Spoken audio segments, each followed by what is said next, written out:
মেয়েদেরকেও কিন্তু বিয়ের আগে যেমন গায়ে হলুদ দেওয়া হয়, বিয়ের পরে কিন্তু তাদেরকে এভাবে ভাজা ভাজা করা হয়, আগে গায়ে হলুদ মাখানো হয়। তো সেমই মাছকেও গায়ে হলুদ দিয়ে রেখেছি এবং পরে তার জীবনটা একদম ভাজা ভাজা করা হবে। রান্না করতেছিলাম, এরই মাঝে মনে হলো যে গাছে কয়েকটা পুঁইশাক আছে, মানে পাতা আছে নিচেতে, এই পাতাগুলো নষ্ট হয়ে যাবে। তো আমি কয়েকটা পাতা ছিঁড়ে ওই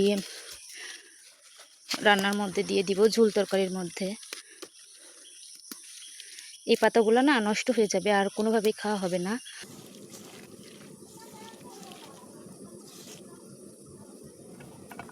রান্না তো শেষ, তরকারি থেকে কড়াই থেকে কিছুটা তরকারি বাটিতে উঠে নিয়েছি। আর এদিকে এই যে লতির তরকারিটা চুলাতে দিয়েছি, এভাবেই চুলাতে যে আগুন আছে লতির তরকারিটা এমনিতে হয়ে থাকবে। রান্না শেষ আলহামদুলিল্লাহ।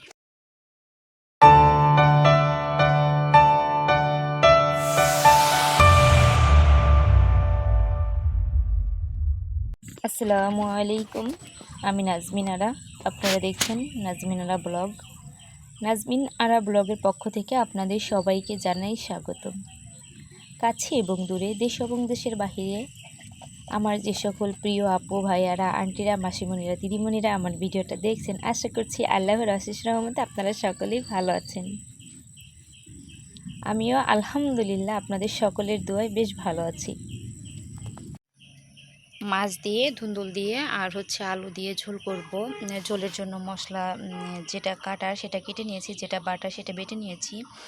আর এদিকে নিয়ে নিয়েছি কচুরলতি, কাঁঠালের বিচি এবং আলু, এটা দিয়ে হাতে মাখিয়ে নিরামিষ চচ্চড়ি করব। এদিকে মাছ ভাজার জন্য কড়াইতে তেল দিয়ে দিয়েছি, মাছে লবণ হলুদ মেখে রেখেছি। মেয়েদেরকেও কিন্তু বিয়ের আগে যেমন গায়ে হলুদ দেওয়া হয়, বিয়ের পরে কিন্তু তাদেরকে এভাবে ভাজা ভাজা করা হয়, আগে গায়ে হলুদ মাখানো হয়।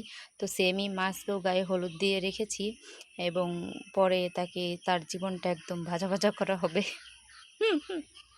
ওদিকে আমার কিন্তু ভাত হয়ে গেছে, ওই যে ভাতে গড় হচ্ছে। তো এই তো আজকের রান্না বাড়া দুপুরের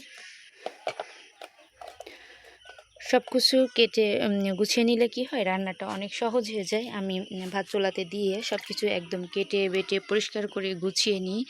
এখন শুধু চুলাতে দিব আর রান্না করে নিব, ঝামেলা শেষ। রান্না করতেছিলাম, এরই মাঝে মনে হলো যে গাছে কয়েকটা পুঁইশাক আছে, মানে পাতা আছে নিচেতে, এই পাতাগুলো নষ্ট হয়ে যাবে। তো আমি কয়েকটা পাতা ছিঁড়ে ওই রান্নার মধ্যে দিয়ে দিব, ঝোল তরকারির মধ্যে। এই পাতাগুলো না নষ্ট হয়ে যাবে, আর কোনোভাবেই খাওয়া হবে না। তো তার থেকে ভালো 2-4টা করে পাতা ছিঁড়ে ছিঁড়ে আমি তরকারিতে দিয়ে দিই।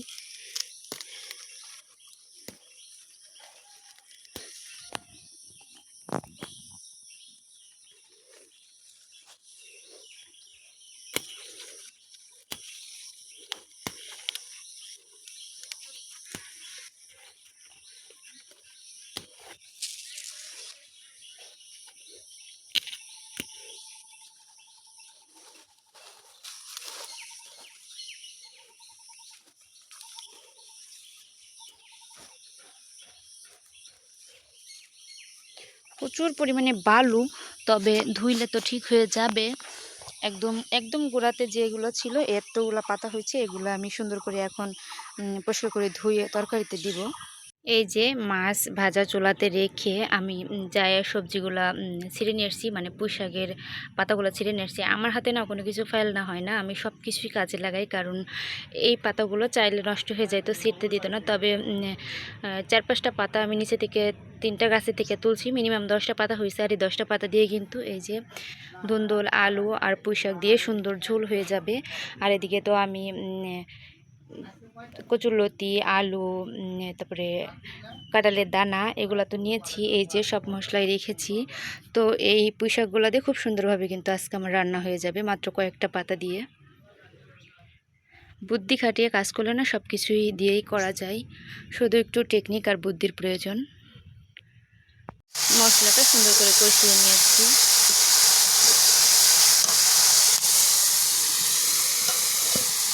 দিয়ে দিব ধুন্দুল আর আলু আগে।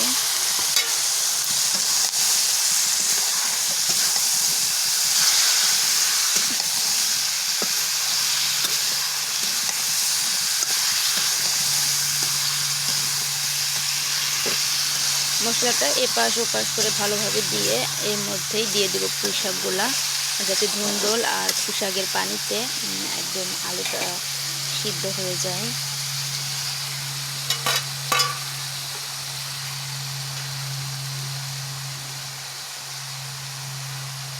এখন আর কিছুই করব না, শুধুমাত্র ঢাকনা দিয়ে ঢেকে দিব। একটা তরকারি চুলাতে বসিয়ে দিয়েছি। এখন লতি আর আলু, কাঁঠালের বিচি এগুলা দিয়ে হাতে মাখিয়ে নেব। তো পরিষ্কার কড়াইতে পেঁয়াজ, মরিচ, এরপরে কিছুটা রসুন কুচি, পেঁয়াজ কুচি সব একসঙ্গে দিয়ে দিব। যত ধরনের মশলা আছে, লবণ, এরপরে হলুদ, একটুখানি শুকনো মরিচের গুঁড়া,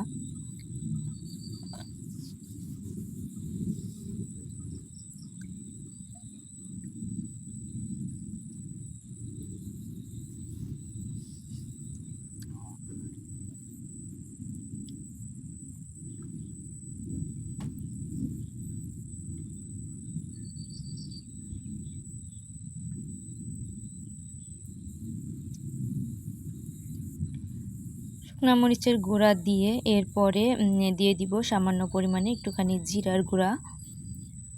তো জিরার গুঁড়াটা দিয়ে এখন হাতে তেল দিয়ে সব মশলাটা খুব ভালোভাবে হাতে মাখিয়ে নিব। হাতে মাখিয়ে রান্না করার না অন্যরকম একটা আলাদা টেস্ট আছে, যেটা কষিয়ে রান্না করার মাঝে পাওয়া যায় না। এটা আমার কাছে কেন জানি ভীষণ ভালো লাগে। তো আমি এখন এই যে পরিমাণ মতো হাতে করে তেল দিয়ে দিলাম, এখন খুব সুন্দর করে মাখিয়ে নেব।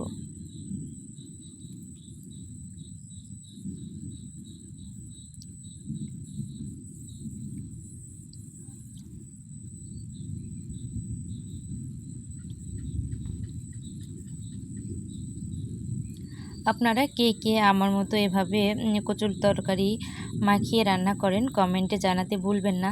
আচ্ছা, এখনও কি আপনারা আমার ভিডিওটা কন্টিনিউ করছেন? যদি সবাই এখনও আমার ভিডিওটা দেখে থাকেন তাহলে প্লিজ একটা লাইক দিতে ভুলবেন না। আপনাদের কাছে অনুরোধ রইল, একটা লাইক আমাকে অনেক দূরে এগিয়ে নিতে সাহায্য করে। আপনারা তো ভিডিও দেখেনি, তবে একটা লাইক দিলে কী হবে বলেন তো? আপনি তো দিবেন, আমার তো উপকার হবে। তো এতে করে দেখা যাচ্ছে একটা মানুষের উপকার তো অন্তত হইল।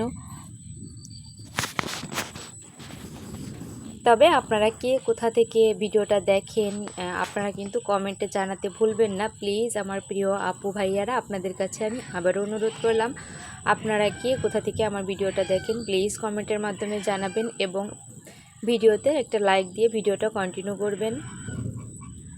আর যারা নতুন দর্শক আছেন, আমার নিত্য নতুন ভিডিও পেতে আপনি আমার চ্যানেলটা সাবস্ক্রাইব করে অল অপশনটা অন করে রেখে দিতে পারেন। এতে করে আমার ভিডিও ছাড়ার সাথে সাথে যখন খুশি মানে আপনার কাছে তো নোটিফিকেশন যাবে, যখন খুশি আপনি দেখে নিতে পারবেন।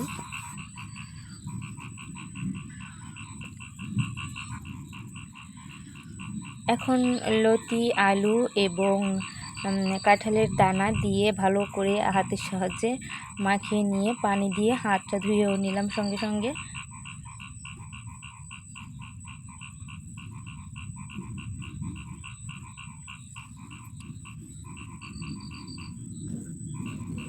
এই অবস্থাতে আমি এখন এভাবে রেখে দেব।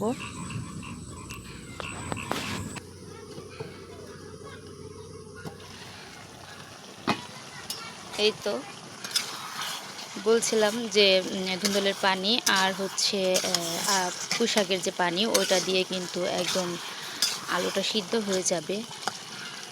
তো আলুটা আর যেহেতু পানি আছে সময়ও লাগবে, আর আলুটা একটু পরেই সিদ্ধ হবে।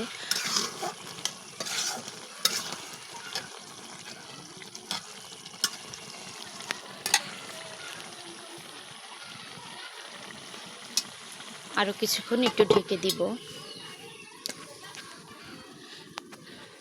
আর এদিকে আমি তো সুন্দর করে মাখিয়ে নিয়েছি।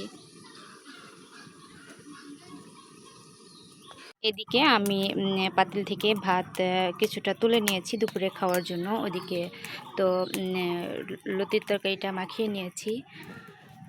এ চুলাতে ঝোলের পানি দিয়ে মাছ দিয়ে দিয়েছি, শুধু গরম মশলা শুধু জিরা দিয়ে নামিয়ে নেব, মানে জিরার ফাঁকি দিয়ে তরকারিটা নামিয়ে নেব। তো আমার রান্না 95% অলরেডি হয়ে গেছে।